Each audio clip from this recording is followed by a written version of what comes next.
Começando lance a lance especial na semana do Natal. Já passou o Natal, né, Gabriel Harry? Como é que foi seu Natal? Cara, foi incrível, né? Foi incrível, Natal é sempre família ali. Gosto muito. É mesmo? Eu fiquei mais velho. Você ficou mais velho, né? Fiquei mais velho. Tenho 23 agora. Aqui, mas vou deixar Você acha que eu tô diferente agora com 23 anos? Eu acho que você tá com a cara... camisa polo, ó. Agora eu sou mais velho. Você tá mais maduro com essa... eu tô bem mais. Mas tem convidado especial hoje. Se Mentira. é Natal, é especial. Porra. Então, Lúcio de Castro... Pô, especialíssimo. Muito né? especial. Fala aí, Sombra. Fala, Gabriel. Tudo certo? Porra, melhor agora. Tudo maravilhoso, Lúcio. Como é que foi seu Natal? Foi tudo ótimo? Sombra, o Gabriel tava xingando alguém aí antes do negócio. Quem era? Era eu? É melhor não saber. É melhor não saber. É que a galera tá no clima natalino e, pô, nem responde mais o WhatsApp. Aí eu dei um esporro aqui.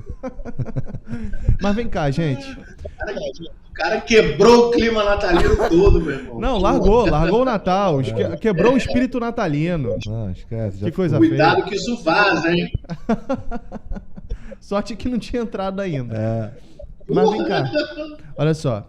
Hoje a gente tá aqui pra falar de modo especial apenas dos 4 grandes do Rio de Janeiro, tá? Hoje é o lance retrospectivo. Boa. O lance retrospectiva, só que hoje é Rio de Janeiro. Semana que vem é São Paulo. Fechou. Que é no clima de Ano Novo. E hoje é retrospectiva do Rio de Janeiro. RJ que roubou a cena no futebol mundial esse ano, né? Dá pra ter roubado mais, né? Podia, quase chegamos na Copa do Mundo, quase chegamos no Mundial. Quase repetiu 24. Nossa, ia ser louco. Que ficou com as principais taças. Não, esse ano o Rio foi protagonista. E vamos começar falando do time do nosso querido diretor, que é o Vasco da Gama, que terminou o ano agora em alta, né? O ano da ilusão, coitado. Pô, boa. Até na tela, né? Boa. Bom resumo. Aqui, olha só, o ano do Vasco, tá? Eu vou falando pra vocês aqui. Vamos lá. Campeonato Carioca, semifinalista. Campeonato Brasileiro, 14º. Sul-Americana, ficou no playoff, né? Antes das oitavas. E Copa do Brasil, vice-campeão. Pessoal, como é que foi o ano do Vasco pra vocês, hein? Pra mim já pode até passar, porque já tá resumido ali. Mentira. Total ilusão, né, cara? Acho que um começo de ano ali cai na semifinal pro Flamengo, né, no Campeonato Carioca. E aí depois a galera acha que vai engrenar. Tem uma sequência boa de vitórias ali ao longo do Campeonato Brasileiro. Bota a energia toda na Copa do Brasil, consegue eliminar 2 rivais, né? Botafogo e Fluminense. Acho que vai terminar o ano da melhor maneira, ganhando uma competição nacional depois de tanto tempo, mas enfim, bateu na trave e o torcedor que estava tão empolgado voltou a ficar iludido ali, mas aquela ilusão ruim, né? E Lúcio, qual a sua opinião sobre o ano do Vasco, hein? Eu acho, acima de tudo, um ano, como tem sido os últimos anos todos de jejum do Vasco, muito abaixo do que a história do Vasco, né? Eu acho que, engraçado, tem um paralelo que eu faço muito e que eu vejo, que é a Argentina campeão mundial da última Copa. Que é uma zona argentina, as pessoas... Futebol é fantástico por isso, você pode ganhar, mas eu acho que ninguém pode ficar vendendo um padrão de organização, não tem uma relação necessariamente sempre, principalmente em mata-mata, né? De organização, seriedade de direção, etc., com resultado. Eu acho que alguns resultados esse ano, sem sair do Vasco, mas Corinthians, por exemplo, e o Vasco quase chega ao título de Copa do Brasil sem ser necessariamente o caos que o Vasco vive, e ainda vive. Então, eu acho que é mais um ano muito abaixo do que o torcedor merece. Ficou ali pertinho de ter um gostinho, que ia mascarar um pouco isso, mas... se eu tivesse que resumir é isso, mais um ano muito abaixo do que o torcedor do Vasco, o torcedor, que diga-se de passagem, fez uma lindeza, foi um espetáculo, principalmente nessa reta final de Copa do Brasil, foi sempre, mas nessa reta final mais ainda, e esse Vasco não entrega ao seu torcedor. E é impressionante, gente, porque esse ano parecia que ia, né? Depois de tanto sofrimento, depois de tudo que aconteceu, o roteiro parecia perfeito pro Vasco, né? mas mesmo assim, os deuses do futebol, parece que esse time tá amaldiçoado. Eu escutei torcedor falando que eu escutei assim, saí do Maracanã, tava na cobertura, escutei gente falando assim, a gente tinha que tirar o gramado de São Januário, porque deve ter alguma coisa enterrado nesse estádio. Desenterrar o sapo ali, né? Não tem um time argentino que tem essa história? Tem é o Racing, não é? Eu acho que É o sim, Racing, cara. não é? Se eu não me engano, E sim. o Racing depois se tirou, acabou São campeão. Lourenço, não era São o Lourenço? Racing? Ou Agora isso. É um dos dois. eu acho que era o São Lourenço. É um dos Mas não dois. tenho certeza. Não. Mas é inacreditável, gente. A palavra pra mim é isso. Parece que esse time é amaldiçoado, assim. É inacreditável. Não, e o que o Lúcio falou ali que não seria exemplo, né, pela administração, mas assim, também perdeu para um time que Tá não longe é, de ser exemplo. é um exemplo muito menor, né? É claro. Isso. Eu até citei o Corinthians, sempre fugiu muito isso. baixo, mas o Corinthians é a maior expressão disso. O Corinthians é a Argentina completa, né? É isso. A Argentina campeã do mundo, com o tic-tac presidente da federação. Quer dizer, é um absurdo, é um caos, é uma loucura, é um espetáculo de corrupção. E a Argentina foi campeã do mundo. O Corinthians não é nada diferente disso. É Por isso. isso que o futebol é mágico, né? Perfeito. Falta um Messi ali pro Vasco, né? Era pra ser o Coutinho em Salvador, né? Devido às proporções. Quem sabe o Ryan no futuro é nome, né? Mas Se não sair, né? Se não é sair isso, pra 26. isso aí. Agora vai aparecer na sua tela um vídeo do setorista do Vasco da Gama do Opa. Lance, falando da retrospectiva, como é que foi o ano, as opiniões. É bom ter um termo mais técnico, alguém que tá lá o cara no dia que a tá dia. ali no dia a dia. Então né? já a gente aparece de novo pra você.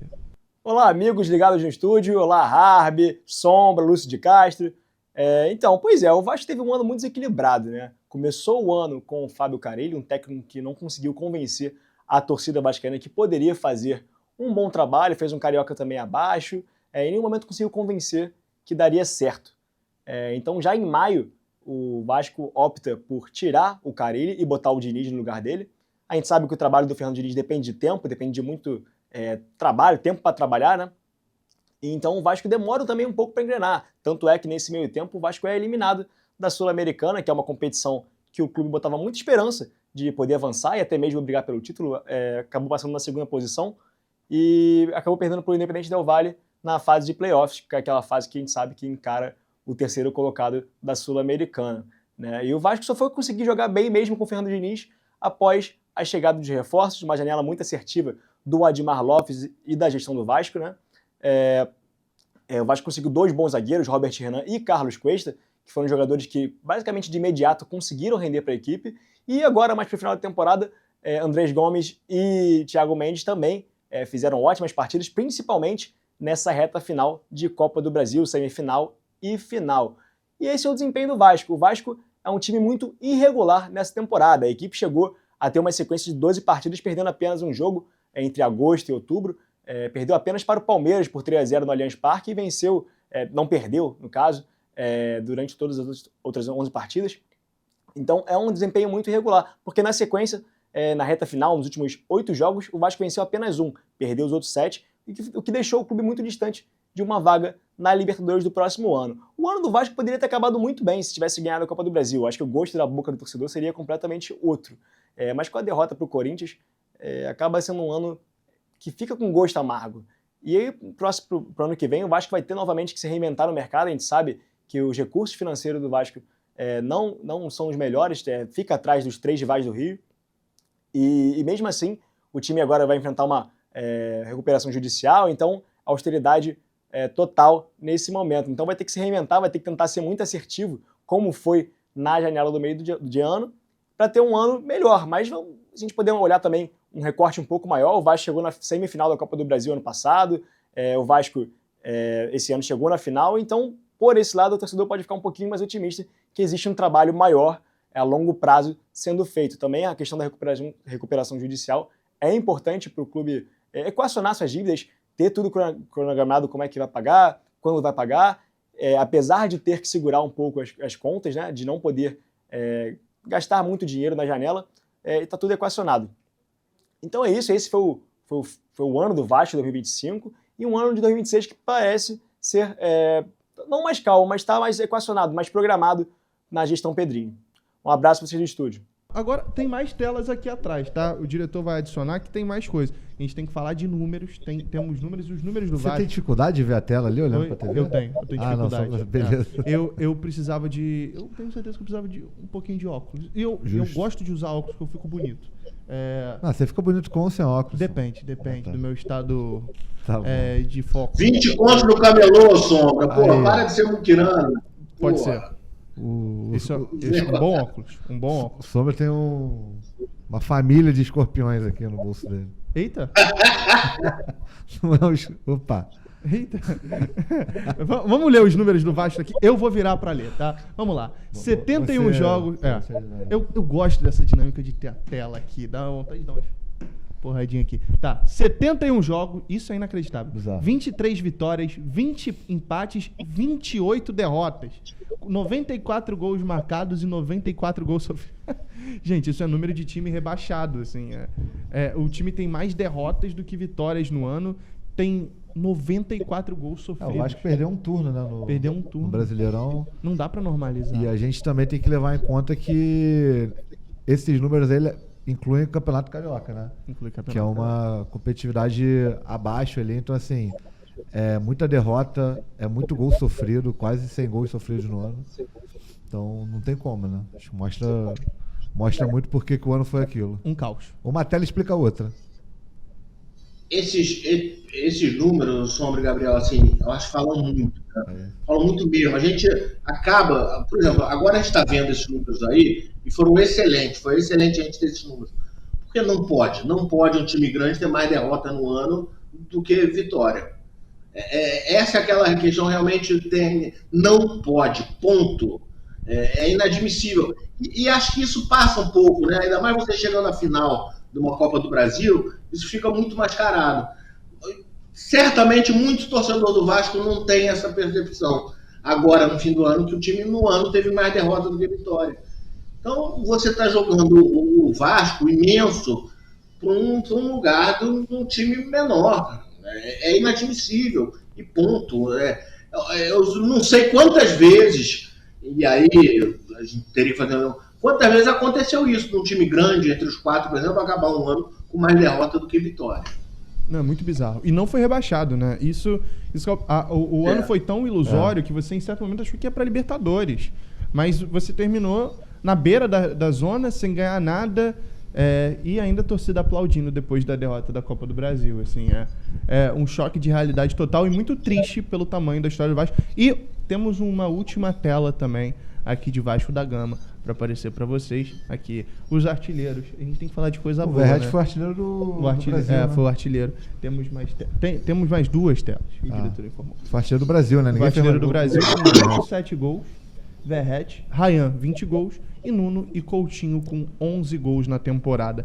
Assim, Verratti e Ryan, acho que não tem muito o que falar, né? Ryan virou um dos grandes jogadores do futebol brasileiro. E Nuno, grande surpresa. Coutinho, pra vocês, é decepção ou foi bem, assim? Cara, acho que o Coutinho teve bons momentos, assim, ao longo do ano, mas acho que a reta final dele foi... Acho que nos últimos 10 ou 12 jogos. Tava vendo lá no Instagram do Lance, fizeram uma postagem anteontem, falando sobre a temporada do Coutinho. Acho que nos últimos 10 ou 12 jogos ele não participou de gols. Impressionante. Nem gol, nem assistência. Então, assim, é o cara que... né, acho que É difícil. é o craque do time, né? Então não pode ser assim. E aí, Lúcio? Mas eu fico achando assim, que o saldo dele no ano é melhor. Ele deu uma subida em relação àquele Coutinho que chegou no Vasco, né? Não sei se o time tem um certo padrão um pouco a mais, assim. Não que o Gabriel pensou bem esse final dele, a reta final um pouco abaixo, mas eu vejo uma crescida assim, no Coutinho, do Coutinho que chegou no Vasco. Não, o Coutinho chegou muito mal, né? Ele tava muito fora ainda, né? E assim, é que a gente espera do Coutinho mais, né? E acho que assim, pro Vasco querer mais, o Coutinho tem que apresentar mais. Então, assim, vai ser o cara mais cobrado, né? Não tem jeito. Total. É a estrela do time ali. No Raio tá surgindo agora. O cara consolidado ali que, com a bagagem que ele tem de Copa do Mundo, de futebol europeu, titular de grandes times, é ele. Então, cara, não tem jeito. Vai ter que entregar mais, né? E vamos para nossa última tela de Vasco da Gama, porque temos outro mais uma coisinha de Vasco da Gama e o diretor até tá me comunicando aqui. Nuno... Opa... O Nuno e o Ryan foram eleitos para a seleção da Copa do Brasil e o Ryan foi um dos artilheiros junto com o Caio Jorge. Boa. O Ryan e o Nuno são um grande destaque desse time, né? Assim, O pela Ryan é revolu- fenômeno. O Nuno ninguém conhecia, chegou jogando muito bem e o Ryan se tornou um fenômeno, né? Sim, o moleque tem muito futuro aí. Torcer pra ele desenvolver bem ali, né? Que é um diamante aí do futebol brasileiro. Exato. Mais um, né? E agora, pra gente terminar, a gente tem que eleger, fazer algumas eleições do Vasco da Gama. Primeiro na lata, hein? Lúcio de Castro. Qual o melhor jogador do Vasco da Gama na temporada? Pois é, aí minha dúvida fica. O melhor jogador é Ryan disparado. A questão vai ser agora, a revelação se a gente pode repetir ou não. Né? Eu acho que pode, Aí né? Eu acho que pode, né? Os diretores ficam com a resposta. Podemos repetir, diretor? Ele é Vasco da Gama, então ele tá feliz da vida. Pode ser sim. Não sei se tá feliz da vida, não. O único motivo não feliz que ele entendi, tem é o tá Ryan. feliz. É que ele falou ele falou numa entonação Ele tá boa. sempre feliz, né? Ele é um cara legal, né? Vamos lá. É. Qual a Natal foi grande legal. surpresa do Vasco? Grande surpresa. O diretor falou Andrés Gomes. eu tô Eu fico com o entre diretor. Andrés e Nuno, né? O Nuno também foi uma surpresa. Mas dois bons nomes, né? Mas acho que eu iria de Andrés também. Andrés Gomes? Eu Mas ficaria com o Nuno. tá tudo. Tá bom? Qual certo. o melhor momento do Vasco da Gama? O Lúcio queria Opa, falar, Lúcio, você não deixou ele não te falar. vi. Eu tava Assim olhando pra não minha dá. tela e eu não olhei. Tá, eu vou com o Andrés e o Nuno também, pesando pro Andrés por causa dessa reta final. É eu isso. acho que ele cresceu mais ainda. Tô Tá contigo. bom, tá bom. Pô. Eu perdi nessa, né? Perdeu. Tudo bem. Acho que você tava vendo que ia perder e já Ah, é? queria. Entendeu? Não, Tá bom. eu não tenho essa vaidade Tá bom. de derrota no Vasco da Gama. Tá bom. Tá bom? O Tá Vasco da certo. Gama já perdeu tanto esse ano, não tem problema. É. Foi mais uma derrota, que isso? Tá bom. Tá, vamos lá. Qual o melhor e o pior momento? Cara, acho que o melhor momento foi aquela sequência lá de 5 vitórias seguidas, né? Tava almejando. Teve o goleado no Santos, né? Morumbi. 6x0? 6x0. 6x0. Então, ali a galera tava muito empolgada, né? E assim, acho que, cara, o pior momento pra mim foi a final com o Corinthians. Sim, pior momento de temporada, né? Não o pior futebol jogado na temporada. Mas acho que ali é que a expectativa foi lá em cima e depois tu vai pro fundo do poço, né? Acho que pro torcedor, uma coisa é você tá brigando ali, beleza. Porque os objetivos, por exemplo, brasileiro, o objetivo do Vasco era tentar alguma coisa, não conseguiu, mas também não caiu, então ficou ali. Né? Na Copa do Brasil chega na final e perde, Triste, acho que é muita tristeza, né? Ainda mais agora com essa Copa do Brasil no final, fechando a temporada, né? Vai pro fim de ano ali já com Complicado. emocional no lixo. Mas por conta disso, não foi o pior momento de futebol, né? Mas acho que o pior momento como torcedor ali, como time, foi perder o título, chegar tão perto de perder. E Lúcio? Fico entre essa sequência que o Gabriel falou, de melhor momento, mas vou fechar com um jogo contra o Fluminense. Acho que foi o jogo que, agora da classificação para a final, que deu uma grande esperança para o torcedor do Vasco. Não tinha o tempo, então vou ficar com ele. Boa. Tá bom. Excelente, Bom momento. E pra gente finalizar, e aí, Vasco vem melhor pro ano que vem?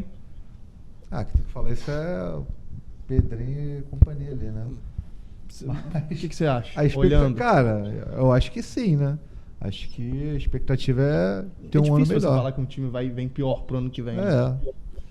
Mas assim, a gente vai no otimismo ali de ter um ano. Acho que o Vasco chegou muito perto de dar um 2025 feliz pra torcida, né? E a gente teria, se o Vasco ganhando do Corinthians, a gente teria uma Copa Libertadores ano que vem Ia ser com maravilhoso. os 4 grandes do Rio pela primeira vez disputando, né? Sim. Enfim, bateu na trave. Vasco da Gama, fechamos, Lúcio? Você acha que volta bem? Fechamos. Não vejo assim. Acho que a esperança de ter um ano melhor um pouco é o Diniz, né? Acho que segue sendo o Diniz conseguir manter ali. Ele é o técnico com todas as coisas, assim, a polêmica que ele gera, assim, ele é um técnico que consegue usar, mesmo tendo pouco na mão, né? Pelo método sistema que ele, de certa forma, criou. Mas, assim, eu não vejo muita perspectiva de grande melhora, não. Perfeito, é complicado. A vida de um vascaíno não Assim, acho que pra melhorar tem que ter... A grande esperança era ganhar a Copa do Brasil pra entrar um dinheiro, Libertadores, ia mudar a realidade ali, mas não foi. Porque assim, muita coisa mudou no O Vasco. risco de venda de Rayan sempre Isso aí, aqui nas costas, né? Acho que aí é a tragédia se acontecer. E tem aquilo também, né? Vendeu o Rayan, conseguiu um bom dinheiro e o que vai fazer com o dinheiro, né? Vai reforçar, vai pra onde esse dinheiro aí? Perde o jogador e não repõe, enfim. Aí é muito complicado. Então vamos agora pra Fluminense. Fluminense Futebol Clube. Fluminense, vai aparecer em momentos, porque o Fluminense foi em devidas proporções, né? O Fluminense foi a temporada do quase, né? O Fluminense quase fez um dos maiores anos de sua história. O Fluminense quase chegou, assim, mas acabou não sendo campeão de nada. O Fluminense foi vice-campeão carioca, foi 5º colocado no Campeonato Brasileiro, foi semifinalista da Copa do Brasil, semifinalista da Copa do Mundo e quartas de final da Sul-Americana. O ano do Fluminense, pelo menos eu acredito que não foi ruim, mas você ficou no quase, né? O que vocês acham? Primeiro, Lúcio. Eu acho que tem uma... É difícil falar isso pro torcedor, né, Luiz? Mas tem uma quase mentira ali no Mundial, que o time fica muito acima, eu acho, do que podia, né? E acho que o clube demora muito para trocar o Renato Gaúcho. E acho que o tempo se encarregou de provar que a troca era necessária. E demorou muito. Eu acho que poderia, de repente, ter sido um pouco acima.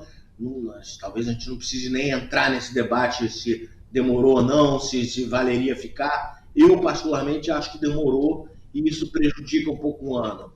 Tem uma outra questão que eu vejo alguns tricolores, eu converso com alguns tricolores muito enfronhados, mas aí uma questão aí já com as coisas do Fluminense, acreditando assim quase, é difícil falar e não é uma acusação de jeito nenhum, mas num quase relaxamento ali, quase num sucateamento para que o Fluminense acelerar o processo de SAF, né?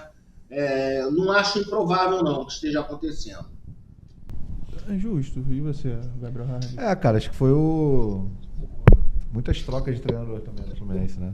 A gente começou com foram 3 treinadores, né? Foi Mano, Renato e Zuba, né? E o Marcão ele deve ter treinado também, como sempre faz, né?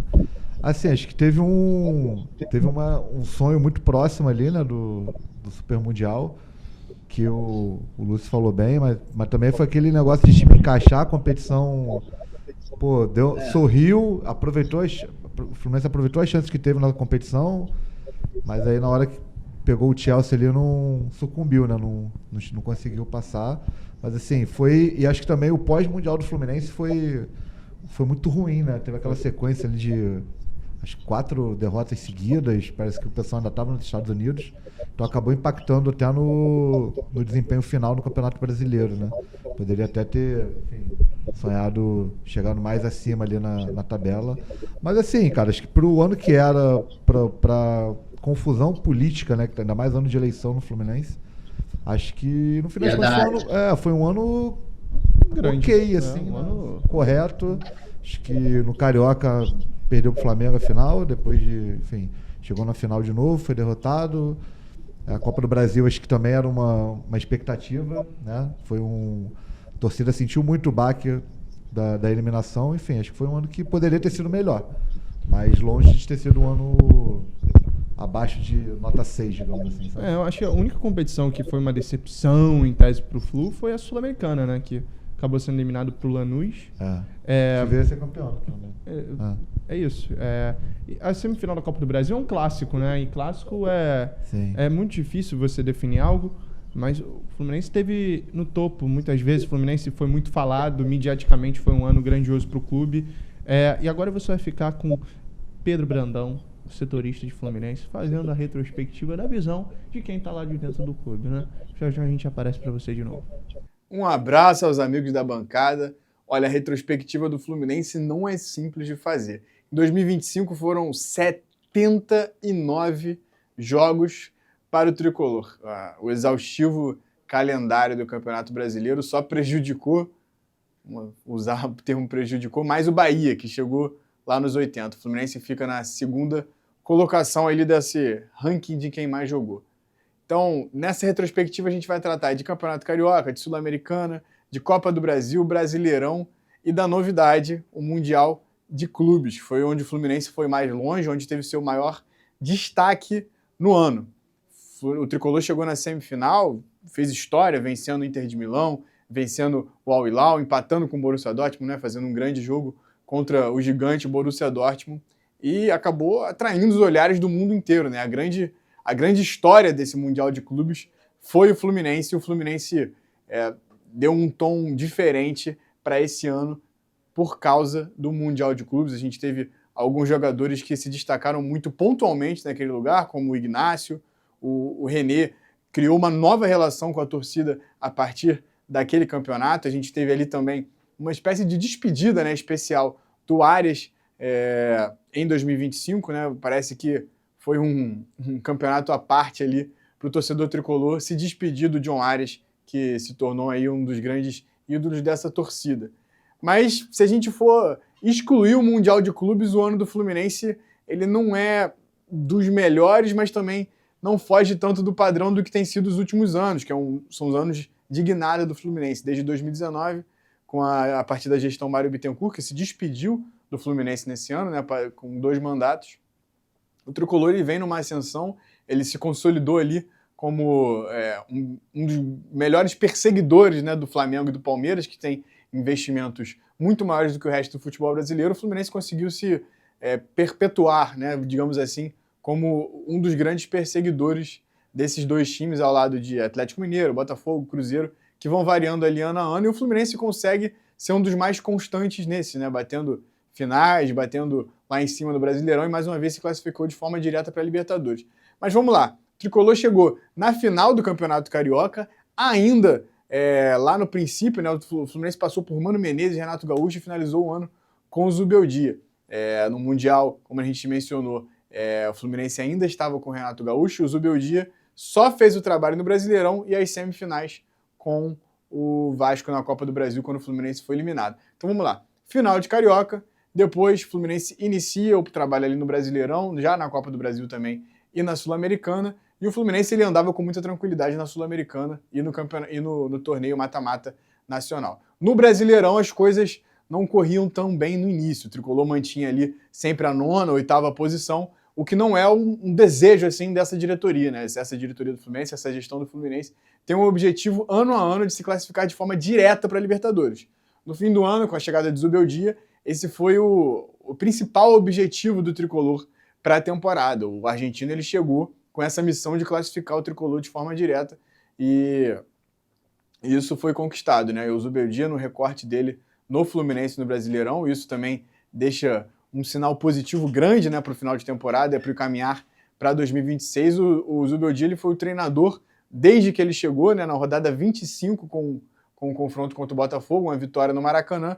O Zubeldia é o tricolor, o Zubeldia é o treinador que mais somou pontos no Brasileirão, superando o Flamengo do Felipe Luiz, superando o Palmeiras do Abel Ferreira, superando outros times como o Cruzeiro do Leonardo Jardim, e teve uma campanha de muito destaque desde que chegou ali no Fluminense no final da temporada, cumprindo seu objetivo de classificar o time direto para a Libertadores. Na Copa do Brasil, como a gente já mencionou, o Fluminense caiu para o Vasco nas semifinais. A derrota acaba sendo amarga, né? O Fluminense decidiu... na verdade, ele jogou os 2 jogos em casa, né? O primeiro jogo com o Vasco como mandante, a maioria da torcida do Vasco, e aí o Fluminense faz o jogo de volta como mandante. A torcida estava meio a meio, não tinha essa vantagem ali para o Tricolor, mas o Fluminense não conseguiu fazer o resultado, mesmo jogando em casa os 2 jogos, e acabou eliminado na Copa do Brasil. Jogo muito parelho, terminou ali nos pênaltis, mas o torcedor tricolor com certeza fica magoado com esse resultado. E talvez o maior problema do Tricolor na temporada tenha sido a Sul-Americana.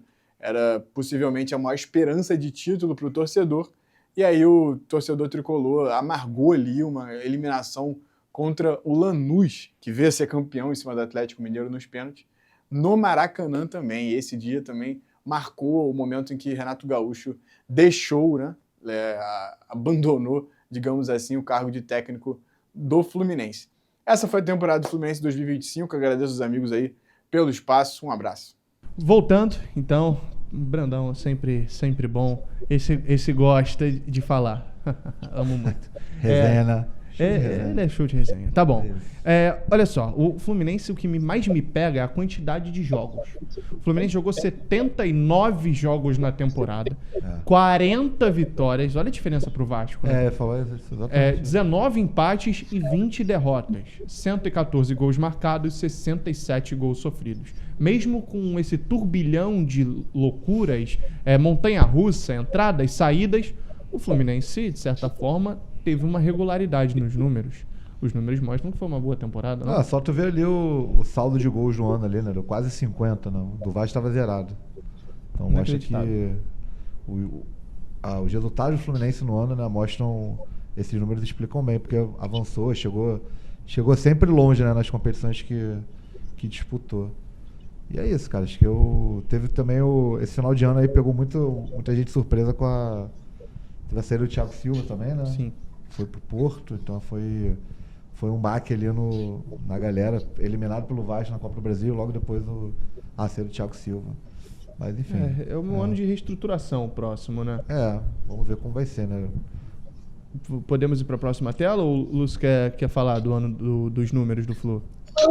Eu tô vendo esses números, só reforçam o meu choque. Os números só reforçam o meu choque com o número do Vasco. Até agora eu não tinha me tocado disso. Sim. Ter mais derrota no ano do que... Tô vendo esses números, me reforça mais ainda isso. Mas vamos com o assunto Fluminense. Não, mas é isso, né? É muito bizarro o que aconteceu no Vasco. Temos a lista de artilheiros, né? Artilharia, isso é outra coisa que me impressiona no Fluminense. O artilheiro do ano foi Germancano, com 20 gols. Mesmo jogando poucos meses ali em forma, né? Canóbio e Serna, talvez os dois grandes destaques do ano ali, da torcida, 13 gols. E Everaldo, personagem aí do Fluminense no ano, muito querido, fez 8 esse, gols. Né? Exatamente. É um Fluminense que é pouca mídia e acabou mostrando um futebol acima da mídia que tinha, né? Muitos esperavam um time de meio de tabela, que ano passado brigou para não cair. E esse ano foi um time que esteve nas cabeças. Né? Cara, que assim, o Fluminense foi um time que teve o Thiago Silva na zaga, né? E o Fábio com mais com mais uma temporada absurda ali. Então, assim, no ruim, tu começa um jogo ali, te ganhar vai ser difícil, né? Sim. Porque tem dois caras na defesa ali que são absurdos, né? Então, foi muito do que o Fluminense conquistou no ano, foi também nesse estilo, né? De conseguir segurar ali, nas oportunidades marcava. Enfim. Mas o Cano não sabia também que tava o Cano faz muito gol, né? Matador, mas tá chegando a idade, né? Infelizmente. Pouco espaço também, né? O Everaldo, muito mais espaço que ele, principalmente nessa metade do ano, né? Não, é bizarro. E, Lúcio, o que você tem a dizer sobre o estilo pontas burros, de acordo com a torcida do Fluminense? Que é como definem Canóbio e Kevin Serna, que acabaram sendo fundamentais pro ano, né? Os mais decisivos, talvez. São personagens necessários, não?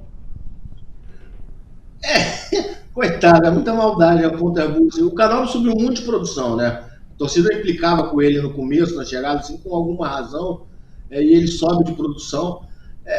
Eles são fundamentais até no sistema todo defensivo, acho que do Fluminense, né? Porque eles voltam muito para recompor, brigam o tempo inteiro. Não sei se é justo, né? O ponta burro, né? Acho que eles não entregam muito gol no ano, né? Os dois, assim, né? Mas eles, taticamente, acho que são muito bons e úteis pro Fluminense. Ainda mais nesse pós-Ubeldia, assim. O Canóbio é impressionante, né, cara? Sim. Ele jogando, maluco, porra, não cansa. O diretor falou uma boa parada. Ele falou que tem um amigo que diz que se o Canóbio fosse volante, ele seria o melhor volante do mundo. É uma estatística bizarra. O Joelton foi isso. Mas uma estatística bizarra do Canóbio, ele foi o jogador que mais correu quilômetros de distância no futebol mundial em 2025. Nenhum jogador no mundo correu mais que ele. Bizarro. Então, não é pouca coisa, né? De burro não é nada, né? Um baita jogador tático, então tem que respeitar, né? E isso num time que jogou 79 partidas, né? É uma loucura. Você imagina um cara com essa entrega jogando 79 partidas. Não sei quantas ele jogou, mas enfim, jogou muitas e acaba o ano inteiro. Não, é totalmente bizarro. Agora a gente vai fazer a nossa eleição final do Flusão, né? depois desse ano tão maluco, mas no final grandioso. Ele tá na história do Flu, né? Qual o melhor jogador do Fluminense na temporada, hein? Vou de Thiago Silva, até para marcar a revelação. Thiago Silva? Thiago Silva, cara. Thiago Silva, Fábio ali, né? São os dois grandes ali, mas o Thiago jogou muito, né? E a revelação, hein? A revelação é complicado, hein? Difícil. A revelação... Eu vou de Lúcio Acosta. Lúcio é bom, né? Sim. O meu xará. Pode ser. Pouca mídia, né? Chegou Cara, sem chegou ninguém aqui, conhecer direito aqui. Mas Ninguém conhece. Eu não conheço. pequenininho, abusado. Ouvido falar. Joga muita bola. Agora, qual a grande surpresa? Vamos também de Lúcio Acosta ou Kevin Serna, hein? Porque o Kevin Serna era odiado até então pela torcida, por muitos, e dá a volta por cima depois que o Arias sai, né? Por muitos ele ainda é odiado. Coitado. Mas, cara, pode ser o... Acho que ele é de Lute também. Vai de Lúcio também? Mantém? Então, vamos de melhor atuação e pior momento. Qual o melhor momento e qual o pior momento? Cara, acho que o melhor momento foi ali a classificação para a semifinal da Copa do Mundo, né? De clubes. Ali que a galera viu o sonho, cara, estamos na semifinal. Foi Al Hilal? Passou da Inter de Milão e depois ao Hilal. Al Hilal. O Hilal que tirou o City, né? Então foi muito grande ali. Meus amigos tricolores, o pessoal tava maluco na época. É porque você fez 2 vezes o difícil, né? Tirou a Inter de Milão. Sim. E depois você tira o Al Hilal tão milionário, né? Querendo ser campeão, então... E aí, Lúcio, foi esse o melhor momento pra você também? Sem dúvida. Se tivesse que fechar Inter em Milão. Foi grandioso. Mas e as pessoas estavam realmente acreditando, né? Acho que aquela Copa do Mundo foi ali vivendo o sonho ali, né? O Fluminense estava vivendo um sonho legal e foi gigante. Foi bem fantástico ali pra eles. E o pior momento? Podemos fechar naquele que o Renato Gaúcho larga o time? Pode ser? Fala que... Podemos. Ali foi feio, né? Os especialistas de internet, né? Foi feio. Ídolo do Fluminense, largou o time... foi bem feio essa parte aí. Então fechamos Flusão. A temporada do quase. Que agora temos que falar do terceiro componente. O talvez grande decepcionado do ano. Depois do auge, a queda. O Botafogo de 2025. Que em 2024 só tinha coisas boas para falar, viveu o auge. Mas em 2025, 9º no Carioca, 6º no Brasileiro, quartas de final da Copa do Brasil, vice-campeão da Supercopa, vice-campeão da Recopa, 8ª da Libertadores, 8ª do Super Mundial. O Botafogo, que tinha sido o protagonista em 24, não ganhou nada. John Textor, que botou as taças na mesa. O Flamengo, que a gente vai falar por último, fez questão de roubar todas as taças de John Textor, né? Foi o ano da queda do Botafogo. Foi o ano da queda ali, acho que o Botafogo tem nesses últimos anos, já tem tomado essa decisão de abrir mão ali do Campeonato Carioca, né? E meio que abrir mão também do início da temporada, né? Uma decisão que esse ano, pelo menos, acho que em outros anos pode ter sido benéfica e tal, mas acho que esse ano não foi muito inteligente, assim, né? Porque, cara, você começa o ano jogando uma Recopa e uma Supercopa contra o teu maior rival, né? E tu meio que abre mão, assim, sabe? Não dá a devida importância. E, assim, começar com 2 vices, né? E, cara, muito pesado, né? Ser vice pro seu maior rival, e uma Recopa é um título internacional, cara. Acho que você tem que começar ali bem, acho que já muda o teu ano, começar vencendo, né? Dar aquela moral ali para a sequência da temporada. E, enfim, depois o que a gente viu foi isso, um time muito instável ali, né? Que nunca conseguia se firmar, né? Ao longo do ano, nunca chegou Brasileirão nunca chegou a, de fato, sonhar com briga, né? E nas competições de mata-mata caiu muito rápido, né? De fato, muito rápido. Foi uma loucura. Ô, Lúcio, você tem alguma palavra, tá, que defina esse ano do Botafogo? Eu vou ser bem sincero e, assim, de alguém que eu falo sempre, me detive muito tempo fazendo uma série de reportagens sobre o Textor, né? chamava Os Segredos de Texas. Então, falo com alguma, acho que conhecimento de causa sobre a pessoa. E, para mim, não tem surpresa nenhuma nisso que está acontecendo. E acho que os botafoguenses, depois de algum ódio, começam a enxergar isso também. Muitos, assim. Para mim, realmente, a grande surpresa foi em 2024, não foi em 2025. Que aconteceu tudo que aconteceu em 2024. 2025 é muito mais a cara dele, dos negócios dele, da história dele, do que 2024 que está acontecendo. E acho ainda, por exemplo, essa história, acho com certeza absoluta. Por exemplo, você começar o campeonato, largar o Carioca, começar teu ano lá em março, aqui, não tem nada a ver. Ele afirma ser uma decisão esportiva, é uma decisão de gestão, não tem nada de esportiva nessa decisão dele. É uma decisão de gestão, pelos negócios dele, pelos números financeiros, etc.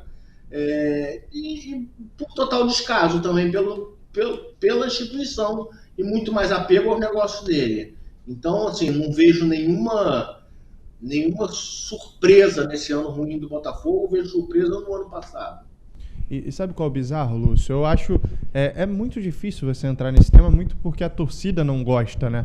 Eu já falei muitas vezes isso e a torcida acha que a gente está pegando no pé, mas eu acho uma grande falta de respeito com a própria torcida, né?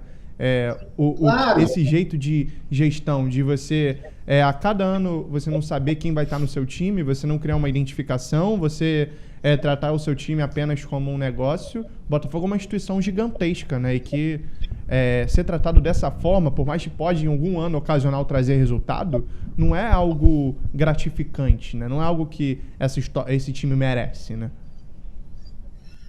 Eu não tenho a menor dúvida quanto a o hate da torcida, o ódio, aqui, mas estamos aí para isso, viu? Você já tem casca suficiente para isso, para segurar esse ódio, não tem problema nenhum. E o tempo, poucas coisas são aquela frase, o tempo é o senhor da razão, como o esporte e o futebol. Nem sempre na vida o tempo é o senhor da razão. A gente acha que algumas injustiças morrem em injustiças. O futebol não, o futebol ele acaba...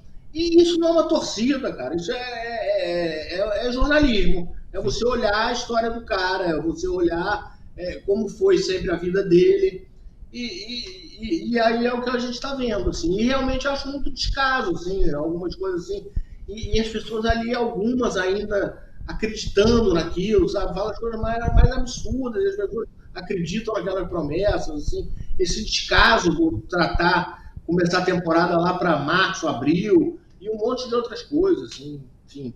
Mas temos caixa para isso, estamos aí, não tem problema não. E a profissão, ela implica algum ódio e hate mesmo, faz parte. O tempo acaba mostrando que a gente tinha razão. Não, perfeito. E é isso, né? Nem o Real Madrid deixa de disputar seus títulos de Supercopa, Recopa, porque título é título, engrandece sua história. Você deixar de lado um título, você vê os maiores times do mundo não fazem isso. É um erro gigantesco o Botafogo fazer isso, que a temporada do Botafogo troca de técnicos alucinada, né, Gabriel e Sombra? Pois essa troca de técnicos, essa coisa, essa inconstância. E não é só pelos títulos, né? Você não está abrindo mão só dos títulos quando você começa seu planejamento lá para março, abril. Você está deixando de dar conjunto a uma equipe, você está deixando de dar. Você está abrindo mão quase do seu ano. E esse ano vai ser muito mais complicado. E algumas coisas são agravantes ainda para o que vem do Botafogo, né? Números, dívidas, o ano começar em janeiro agora, ele não vai ter essa possibilidade.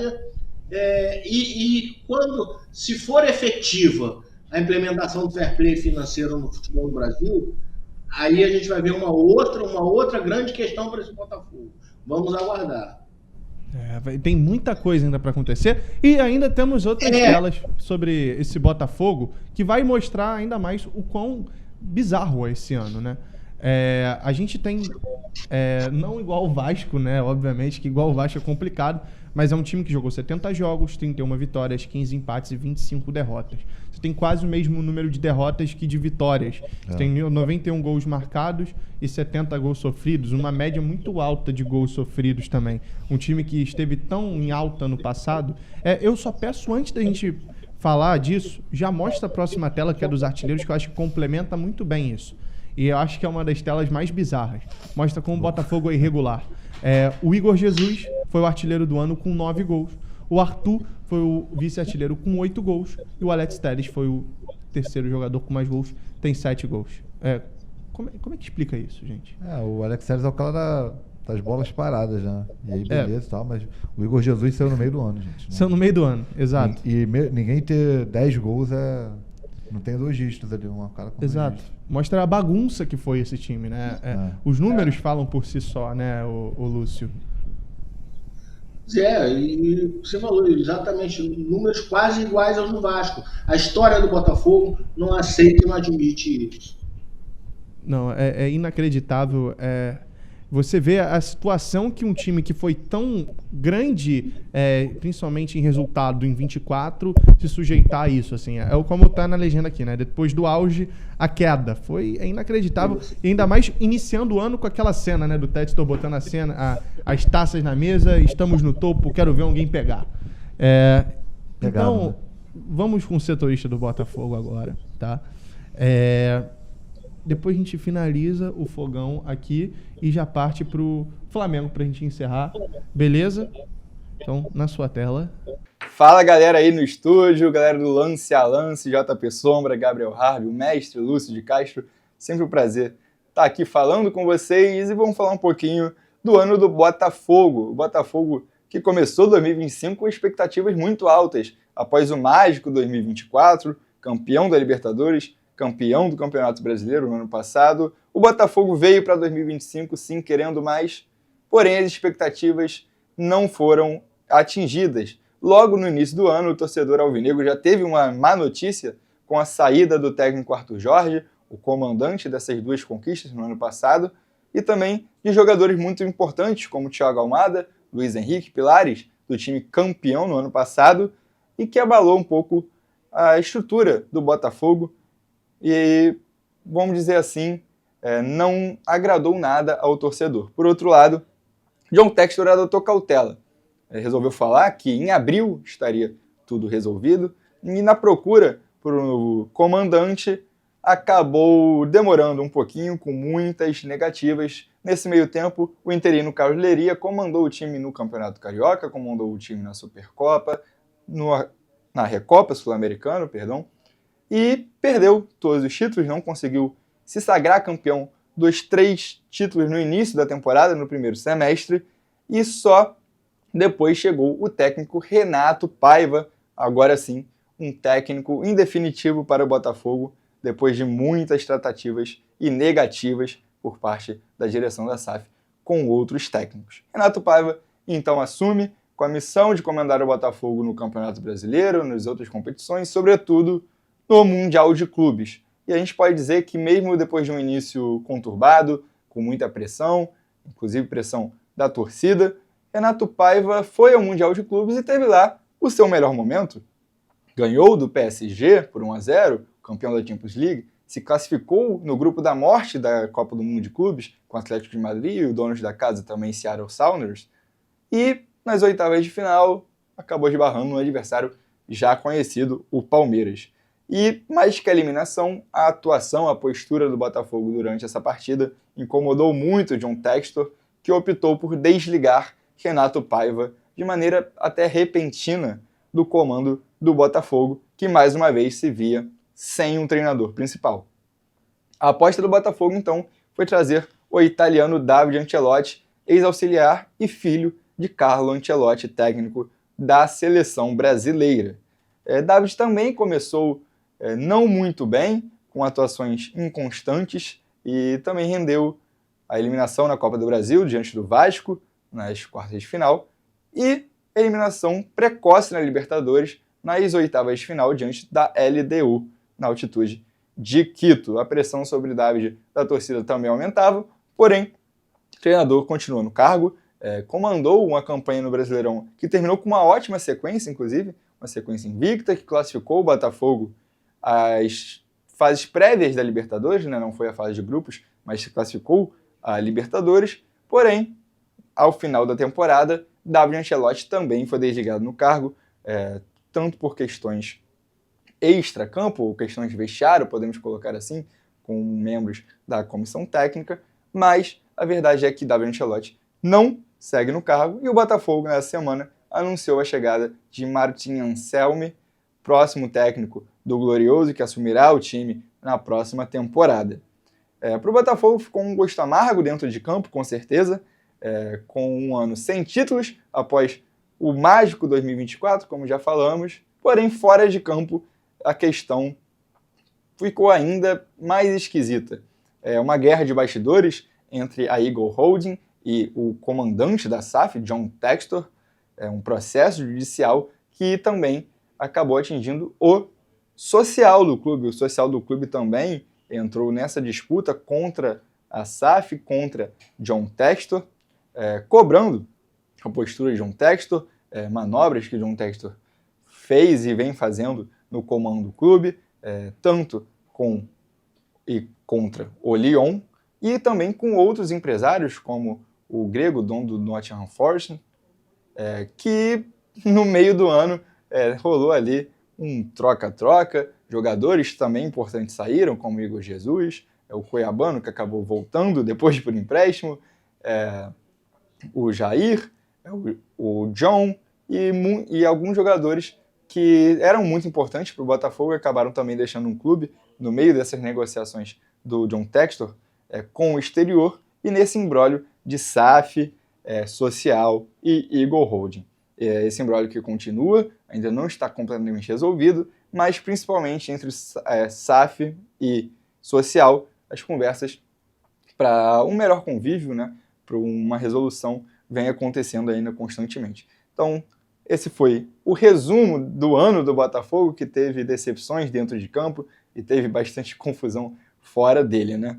Valeu, pessoal, um abraço e boas festas. Voltando, temos a nossa última tela de Botafogo. Vamos passar bem rápido nessa, a gente já falou tanto aqui tem tantos momentos ruins. Eu acho que... Qual foi o melhor jogador do Botafogo na temporada? É até difícil, né, falar. Acho que o Álvaro Montoro, né? Montoro, pode ser. Acho que resta pouca coisa, acho que é ele mesmo. Montoro, o Scout pelo menos fez algo bom. Revelação Montoro também? Montoro, né? Acho que ele bate as duas ali. Bate as duas. Beleza. Qual a grande... O diretor autorizou a repetir. Então autorizou, a gente repete, é isso aí. Qual a grande decepção do Botafogo? O ano. O ano, no geral? Não tem uma... Podemos falar de John Textor como uma pessoa específica? O Textor, também. Pode ser, né? Talvez o Arthur também, né? Arthur mas o Arthur é isso aí, né? Assim, mas não é muito mais que isso. Ele não veio pra ser isso aí. Queriam que o Arthur substituísse Luiz Henrique, né? Esse é o problema. Mas enfim, vamos lá. E pra gente fechar Botafogo, qual o melhor momento e qual o pior? Cara, o melhor momento foi a vitória contra o PSG, Exato. Não tem pra onde correr, né? Sem dúvida. E acho que o pior... Eu não sei se eu fico entre a eliminação pro Vasco, que foram 2 jogos ali, e a eliminação pro Palmeiras na Copa do Mundo também, que muita gente... eu lembro que na época o Paiva foi muito criticado, né, pela postura ali demitido, contra né? o Palmeiras, exatamente. Então, assim, foram 2 momentos bem ruins da temporada. Eu acho que eu voto no jogo contra o Palmeiras. Vou ficar com o jogo contra o Palmeiras. Acho que o Gabriel. Eu vou te falar, eu acho que tem um momento que pra mim foi o precursor de tudo que aconteceria no ano. Foi o primeiro jogo do Botafogo, que foi a Supercopa. Ali o Flamengo dá um vareio de bola no Botafogo e a torcida fala assim, não, o Botafogo voltou agora. Só que ali dá pra ver que o buraco era mais embaixo pra esse ano. Ali você viu um choquezinho de realidade. E foi o resultado, né? E na Recopa também é baile do Racing, né? Sim, é isso. Baile do Racing, os 2 jogos. Então, é muita loucura esse ano do Botafogo. Então vamos falar de ano bom agora pra gente finalizar a nossa querida retrospectiva do Rio de Janeiro.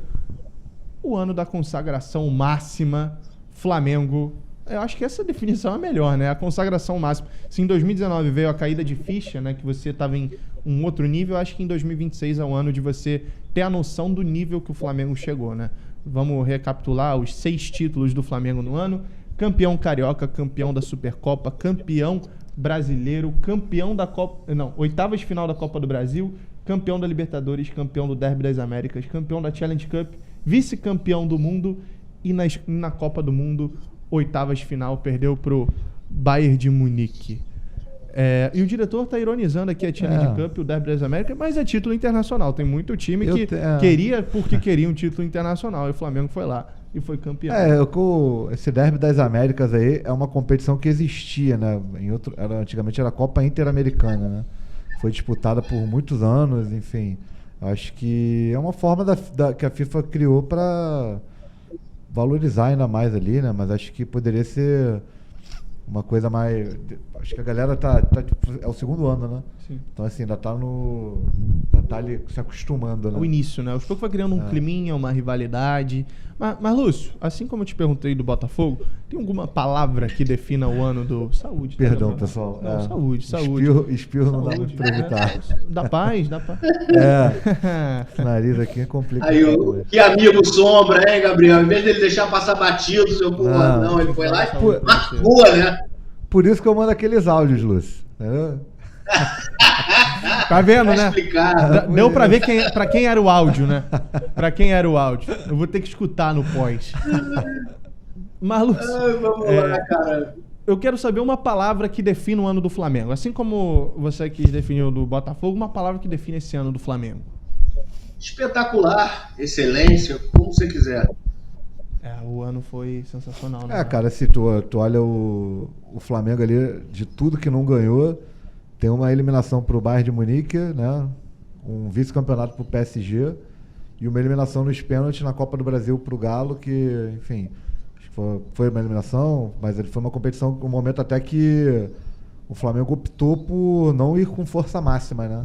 Nessa Copa do Brasil, que era até uma queixa da torcida que em outros momentos o Flamengo focou, em outros anos, né, o Flamengo focou em Copa do Brasil e acabou faltando perna para as outras competições, né, que enfim, tem maior peso no ano, né? E com isso a torcida entendeu, né, Gabriel? Assim, meio que deixar, assim... acho que foi uma eliminação, assim, óbvio que é um rival, né, o Atlético não deixa de ser um rival interestadual, mas acho que a galera entendeu ali que, cara, não era nem deixando, né? Não deu o foco total para deixar as outras competições ali o time mais inteiro e, enfim, a gente viu que deu certo, né? Deu bastante certo, né? Assim, dá pra dizer que foi o ano mais regular, assim, do Flamengo no século, porque 19 o Flamengo ganha de maneira mágica, mas o Jorge Jesus chega no meio da temporada, praticamente. Esse ano foi de janeiro a dezembro, Felipe Luiz, daquele mesmo padrão, obviamente tem seus altos e baixos, porque times de futebol assim, nesse calendário bizarro, não tem o que fazer. Mas dá pra dizer que foi o ano mais regular do Flamengo no século? Cara, não sei, assim, tipo, considerando que o início de 19 foi, como você falou, né, não foi tão no pico assim, né? O Flamengo flertou com uma eliminação na fase de grupos em 19 ali, né? Aquele jogo contra o Peñarol, conseguiu passar e tudo, o resto é história. Mas acho que esse ano, sim, de irregularidade sim, né? Mas acho que também acho que 19 o Flamengo teve mais picos de brilhantismo do que teve esse ano. Não que esse ano não tenha tido, né? Mas acho que o Felipe Luiz também foi contestado em alguns momentos ali pontuais da temporada, né? Então, que loucura, né? Teve gente que contestou muito ali, aquela derrota em casa para Central Córdoba, a própria eliminação para o Atlético Mineiro, depois a galera entendeu, mas na época não foi muito bem visto. O brasileiro chegou a ser colocado em dúvida ali, né, com a campanha do Palmeiras, mas depois as coisas se estabilizaram. Mas acho que de regularidade foi um ano... Sim, o Flamengo sempre esteve bem, né?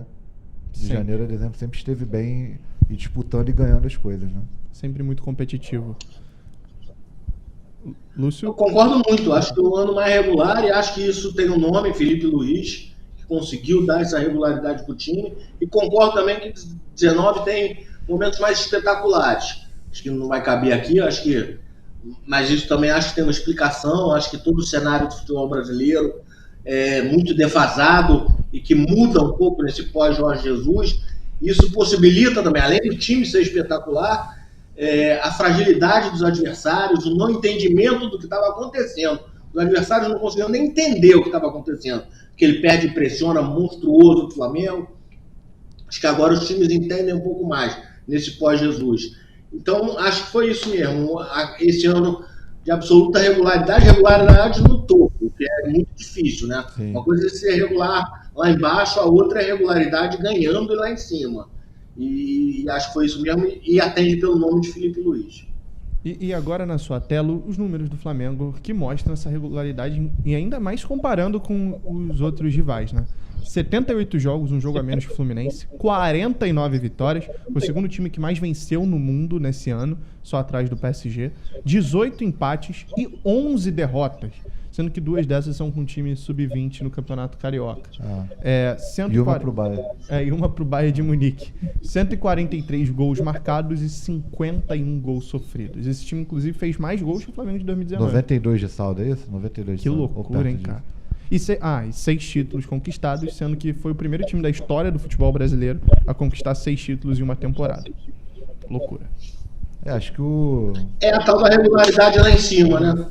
Sim. Tem jeito. Acho que tudo que a gente viu antes, essa tela aí deixa claro o porquê, né?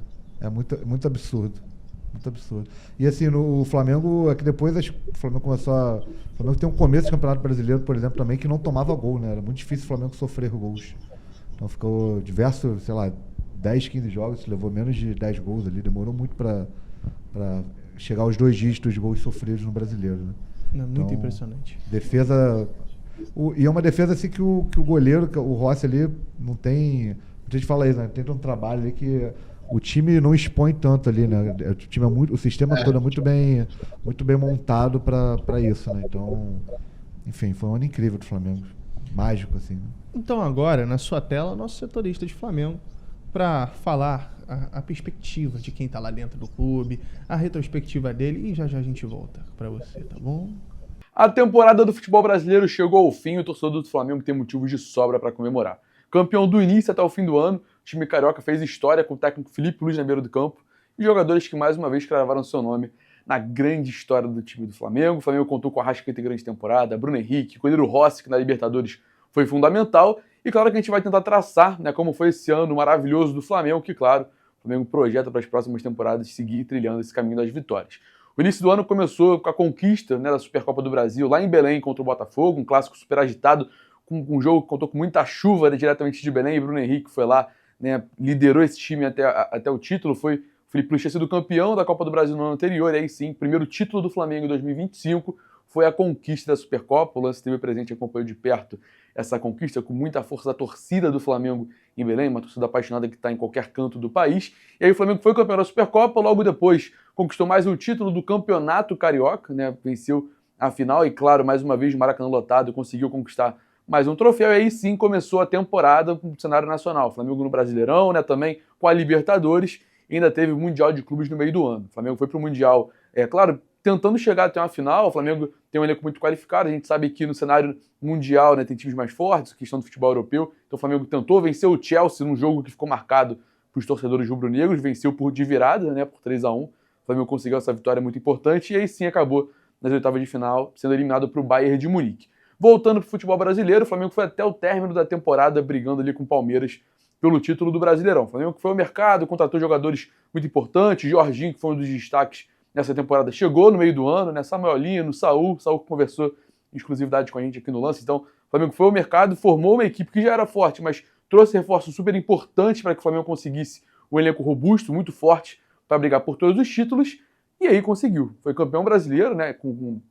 Antes mesmo do término da temporada, da competição, e campeão da Libertadores num dia mágico lá em Lima, no Peru, mais uma vez na capital peruana, assim como foi em 2019, o Flamengo conseguiu o tetra da Libertadores, o primeiro tetra do futebol brasileiro na competição, batendo o Palmeiras na decisão e com um herói improvável, né? O grande nome dessa final foi o zagueiro Danilo, né, que esteve presente nas conquistas também anteriormente, mas na Libertadores foi o grande nome desse título. Vale destacar aqui, claro, como eu disse anteriormente, o goleiro Rossi foi fundamental para que o Flamengo chegasse até a decisão da Libertadores. O Flamengo que decidiu contra o Internacional, Estudiantes de La Plata, o Racing, todos os jogos com o segundo confronto fora de casa, por conta de uma campanha não tão boa na fase de grupos. Então o Flamengo foi guerreando até chegar à grande decisão da Libertadores. E aí o Flamengo tomou conta de Lima, né, a capital peruana, e conseguiu conquistar esse tão sonhado tetra da Libertadores. O Flamengo na rodada seguinte levantou o título de campeão do Brasileirão no Maracanã, que mais uma vez contou com um apoio fundamental da nação rubro-negra. E aí, campeão da Libertadores do Brasileirão, o Flamengo teve o grande desafio de buscar o mundo outra vez. né? Diferentemente de outros anos, até como 2019 e 2022, quando o Flamengo foi campeão da Libertadores e teve a passagem para o Mundial de Clubes, o time carioca teve que disputar umas quartas de final e aí também uma semifinal antes de enfrentar o PSG na final. Venceu o Cruz Azul do México, também o Pirâmide do Egito, e aí sim o grande desafio com o PSG, que para o torcedor mais otimista dava para conquistar o título, né? Antes da bola rolar, a esperança que o Flamengo teria, sim, uma equipe disposta para ganhar essa taça, mas a gente sabe que a diferença do futebol brasileiro para o futebol europeu. É claro que no meio do ano, lá na Copa do Mundo de Clubes, o Flamengo, como eu disse, venceu o Chelsea, né? O Botafogo também acabou vencendo o PSG, então algumas equipes conseguiram bater de frente com os times europeus, mas nessa decisão o Flamengo tentou até o finalzinho, no tempo normal, tempo regulamentar, com muita intensidade, um papel muito importante de sua defesa, conseguiu controlar o ímpeto do time francês, mas na decisão de pênaltis o Flamengo levou a pior e acabou ficando com o vice-campeonato. No entanto, a gente conversando diariamente com torcedores e tal, é claro que o sonho do bicampeonato esteve muito perto, mas também é como se o bicampeonato, o título mundial, fosse a cereja de um bolo de uma temporada fantástica do Flamengo. Acho que a derrota do PSG não pode esconder isso. O técnico Felipe Luiz termina o ano de forma brilhante no comando do Flamengo, tem conversa para renovação. A ideia agora, nesse momento, após conquistar esses títulos importantes, é seguir essa trajetória em busca de novas conquistas, né? O Flamengo tem potencial, vai ao mercado buscar esses reforços, mas, resumidamente, o Flamengo teve uma temporada brilhante, né? Com diversos títulos nacionais, né? Internacional, então também campeão da Supercopa do Brasil, Taça Guanabara, Campeonato Carioca, Libertadores e Brasileirão. Uma temporada fantástica, né, do time carioca que vai em busca de novas conquistas, e você fica acompanhando aqui no Lance a nossa live maravilhosa para falar sobre essa retrospectiva dos clubes aqui no futebol brasileiro. Valeu, galera! Voltamos, então, muito obrigado. É sempre bom, né, tá com a galera... Pô, esse viveu, né? Ah, não. Esse viveu em 2025. Eu não vou nem falar nada. Tirou muita rapaz, onda. eu gosto muito. Tá bom. Artilheiros do Flamengo no ano também mostra mais uma vez a regularidade do time e outra pontuação que é legal, que daqui a pouco eu até sugeri pra vocês. Arrasca, 25 gols, o auge da carreira do Arrascaeta, Rei da América, beleza. Bruno Vamos ver, Henrique. né, Ah, tem o Messi no caminho, né? Vamos ver agora, vai sair em janeiro. Bruno Henrique e Pedro, 15 gols. E Luiz Araújo com 13 gols. O reserva do Flamengo, Luiz Araújo, em muitos momentos. E é impressionante, a gente viu esses números todos com o Flamengo sem ter constantemente um centroavante no seu time. Será que o teto desse time com um centroavante sobe ainda mais? Um centroavante regular? O Flamengo quer agora o Tati Castelanho. Será que com centroavante sobe ainda mais o nível disso? Cara, acho que a tendência é que sim, né? Porque acho que em alguns momentos da temporada o Flamengo, com as lesões do Pedro ali, né? Com o Bruno Henrique, o Juninho não entregando o que era esperado. Então, assim, em alguns momentos o Flamengo sentiu muita falta de um 9 ali para resolver jogos, né? Acho que ficava muito no Arrascaeta resolver. Então, às vezes, quando ele não conseguia, não tinha uma outra opção. Chegando um cara ali para ser a sombra do Pedro, né? Ou de repente até o Pedro ser a sombra do cara, né? Vai que assume a titularidade. Acho que a tendência é melhorar, né? Porque acho que hoje é a posição ali mais... talvez seja a posição mais... carente, né? Difícil falar isso. Não dá pra falar carente, né? Mas assim... Uma lacuna, né? Pode dizer? Porque o Pedro ele vem enfrentando muitas lesões, né, cara? Então, assim, acaba que ele é o cara da posição, mas ele teve um ano conturbado por conta disso, né? Então, chegando uma pessoa, um jogador para resolver, acho que a tendência é sempre melhorar o time. E aí, Lúcio? Eu acho que é isso mesmo. A chegada de um homem-gol ali já seria esse cara, sem dúvida alguma. Não pôde estar o tempo inteiro, resolver. Mas não só o centroavante, né? Acho que o Flamengo precisa de uma entrega maior de gols de todos os atacantes. O Flamengo precisa, pelo modo de jogar, ele várias vezes massacrou. Embora você olhe o número, vale 100 e tantos gols, pareça uma coisa, pareça desmentir isso, mas a gente tem vários momentos em que o Flamengo podia ter sido muito mais decisivo e não ficar jogando por uma bola, correndo risco. Tem vários jogos ali de 1-0 que o Flamengo domina o jogo todo, que podia ter levado aquele gol perdido no final ali, e o Flamengo não precisa correr esse risco. Então eu acho assim que o Flamengo precisa, embora tenha atacante que eu gosto muito, assim, você está falando de Plata, Carrascal, Luiz Araújo, mas o Flamengo precisa de, além do centroavante, mais atacantes que entreguem 20 gols por ano. Assim, uma meta mais ou menos assim. E esse do Flamengo... e aí é difícil, porque como aí esses saem, não. Mas a equação tem que ser assim, além do centroavante, precisa de mais atacantes que entreguem pelo menos 20 gols no ano. Não, eu concordo 100% com você. Isso. É fácil, né, até falar de Flamengo, né? Isso que o Lúcio falou de falta de gol. Aconteceu no Flamengo Estudiantes aqui, né? O Flamengo faz 2-0 com 10 minutos, pressiona, perde gol, leva um gol no final do jogo e quase eliminado na Argentina. Teve que garantir uma classificação nos pênaltis por conta de falta de gols no Maracanã, né? Não, é impressionante. Esse time tinha uma superioridade que não pode permitir a ele correr risco de jogar por uma bola no final, né? Não sei o quê. Então, acho que tem que ter mais uma entrega de gols aí. É complicado porque o principal talvez desse time é o meio-campo, né? Aquele meio-campo com depois chega o Jorginho, né? O Arrascaeta, um meio-campo muito, eu não me lembro de um meio-campo tão de alto nível no futebol brasileiro. Eu tenho 22 anos, né? Sim. 23 agora, na verdade, esqueço, acabou de passar o Natal. Mas assim, eu tento imaginar realmente eu lembro do ataque de 2019, talvez o meio-campo não fosse tão genial igual, por mais que você tinha Everton Ribeiro e Arrascaeta juntos, mas você esse ano tinha o Jorginho, tinha ali em momentos Jorginho e Saúl, o próprio De La Cruz, né, pode dizer, o Gerson durante metade da temporada. Sim. Mas em 2019 você tinha um ataque muito letal, né, com o Bruno, com o Gabriel, e esse ano você não conseguiu ter o Pedro, o Bruno foi aparecer de verdade na reta final, depois se livrou dos problemas. Então, o Flamengo realmente precisa de protagonismo no ataque, né? Porque o Flamengo vive disso também. O Flamengo precisa de um atacante marcante, sabe? Sim. Faz falta. 19 o Bruno Henrique e o Gabigol brigaram pela artilharia do brasileiro. Então, Loucura. Assim, bizarro, né? Era muito E acho destaque também, Sombra, assim, você falou do meio campo, concordo, e aí vamos juntar o sistema defensivo, né? O Flamengo teve uma defesa, um sistema defensivo, como não tinha há muito tempo, né? Mérito total do Felipe Luiz, Rodrigo Caio. Em algum momento, esse Flamengo, eu acho que ele estava se garantindo tanto, tinha tanta confiança nessa defesa, e acho até incompatível um pouco com o que é esse time. Por exemplo, você pega o jogo do Racing lá, a semifinal da Libertadores. É um time que vai para a defesa para se defender com a certeza que vai se defender. E é óbvio que é meio absurdo que aquela bola vadia na mão, dentro da área, um pênalti, e aí acabou. Mas assim, esse time, em alguns momentos, ele faz um lutador que vai pro canto do ringue e, tô aqui para apanhar mesmo e tranquilo. Que era uma coisa meio assim, muito, que não acontecia nesse Flamengo, assim. E mesmo o time brasileiro, assim, nem é tão assim. E esse time conseguiu isso. Ele estava se garantindo muito na defesa também, né? Não, esse Flamengo foi o Flamengo mais copeiro em questão de saber jogar, que o Flamengo, como a torcida disse, já pode mudar a tela, diretor, para a nossa última.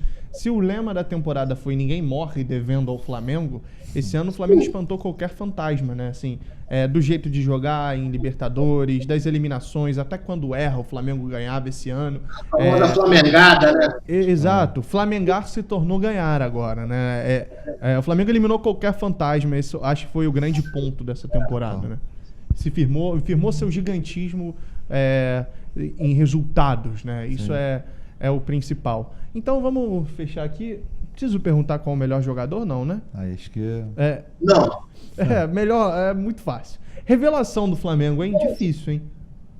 Cara, assim... pode falar, Lúcio, desculpa. Não, vai, Gabriel, vai. Não, assim, acho que não foi revelação, né? Óbvio que não, mas assim, acho que talvez a volta por cima da temporada ali, eu botaria ou Varela, né? Ou talvez até o Léo, mas acho que mais o Varela, né? Porque o Léo Pereira já é um cara que tava... Eu acho que isso cabe no surpresa, né? Pode ser. O mas, Varela, assim, no caso, né? Revelação... Eu te juro, Gabriel, que eu tinha separado isso também, essa volta por cima. Embora, assim, e não é mentira minha, perdão, Gabriel, só se for lá nas minhas postagens no Twitter, você vai ver que na baixa do Varela, eu acho absurdo essa vaga. Ele tem mais que entregar. Sim. Ele é bom jogador. E ele realmente dá essa volta por cima. Concordo muito. Eu acho que o Varela ali acho que quando o Wesley estava no Flamengo, ele se via como reserva, não tinha como, com a saída do Wesley, ele falou, cara, chegou minha vez aqui, eu vou brigar pela essa vaga e, briga conquista com todos os méritos, né? Fez um uma temporada ali muito incrível, né? Mas é isso, pode ser, vamos fechar nessa Fechou? de surpresa pro Essa Varela. temporada ele ganha mais uma Copa do Mundo com o Bielsa, né? É isso, exato. esquece, aí já tá. Então a gente tem que Revela- determinar o a que a gente faz de revelação. revelação? Por muito tempo seria certo falar o Wallace-An, né? Mas Só aí- que o Wallace-An é um caminho estranho, né? Ele, em certo momento, chegou a ganhar a vaga de titular em certo momento sem o Pedro, mas do nada vira uma chavinha nele e só some, né? enfim. É difícil. Carrascal, que chegou ali com menos mídia e ganhou a vaga titular, pode ser? Um cara que não é tão Quem você conhecido. falou? Acho que falou do Carrascal, que chegou da Rússia, pouca gente falando, virou titular absoluto, importante. Que acho que é difícil essa pergunta pro Flamengo. Pela própria natureza do investimento, assim, de jogadores mais cascudos, né? É difícil ter uma revelação, uma surpresa. Exatamente. Eu acho que a gente pode fechar com o próprio Wallace-An. Ele teve seus momentos, né? Decidiu seus jogos. Foi o quarto jogador com mais gol do Flamengo na temporada. Então, de certa forma, não foi um ano ruim para o menino de 19 anos, né? Porque ele se envolveu em tantas polêmicas que a gente acaba esquecendo dos momentos bons. Mas é um menino que tem um futuro brilhante aí, se colocar a cabeça no lugar, sim. conseguir ter a sequência, porque se mostrou diferente, né? O Everton hoje também fez um bom ano, né? Uma boa volta por cima, por sinal. Ali ele era muito contestado ali, o moleque da base, falava que não sabia jogar, só sabia marcar. Melhorou muito, né? Evoluiu muito também nesse ano. Mas enfim, é difícil. Revelação pro Flamengo é difícil por conta disso que o Lúcio falou, né? A política de contratações do clube abre cada vez menos espaço para jogadores mais novos, né? Da base ali, que sempre foi o DNA do Flamengo. Mas enfim, o torcedor tá feliz que tá ganhando, né? Então, pra gente fechar, Flamengo, fechar a nossa querida perspectiva do lance a lance do Rio de Janeiro, qual o melhor momento e qual o pior momento do Flamengo? Decepção também, a gente pulou a decepção. Tem decepção? Quer falar alguma decepção do Flamengo? Cara, acho que eu diria que a decepção do Flamengo foi cair nas oitavas na Copa do Mundo ali, né? Mas é uma decepção muito entre aspas. Pro Bayern, né? Mas assim, não por cair pro Bayern, né?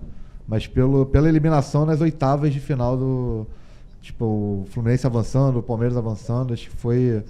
Também a tabela ali não ajudou muito, você pegar logo o Bayern de cara, mas enfim, acho que é muito difícil falar de... Ou talvez os 4 pênaltis ali contra o PSG, pode ter sido uma decepção ter chegado tão perto do sonho ali e feito da forma como fez, né? E aí, Lúcio, qual a única decepção? É difícil ter uma decepção nessa temporada, né? É injusto, né? Você falar em decepção num time que fez isso tudo. Então, botando esse asterisco da injustiça, tendo que apontar, eu botaria os 4 pênaltis. Essa decepção, né? De você chegar tão perto. Você tem que escalar um Everest para jogar contra um PSG. Tem que saltar um Everest. Você salta ele. E no único momento do jogo que você pode ser de igual para igual mesmo, tá todo mundo nas mesmas condições. Você não joga nas mesmas condições com um time desse.